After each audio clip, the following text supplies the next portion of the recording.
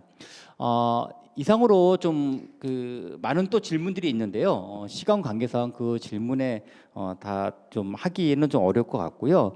오늘 질문에 뽑히신 분들은 사실 이거 먼저 말씀드렸어야 되는데 재난 불평등이라는 책이 있습니다. 우리 김동훈 대표님께서 추천해 주신 책인데요. 5분께 이 책을 보내드리도록 하겠습니다. 댓글창에 받으실 분들을 저희가 올려드릴 테니까는 관련된 정보를 또 저희한테 넘겨주시면은 저희가 우편으로 보내드리도록 하겠습니다.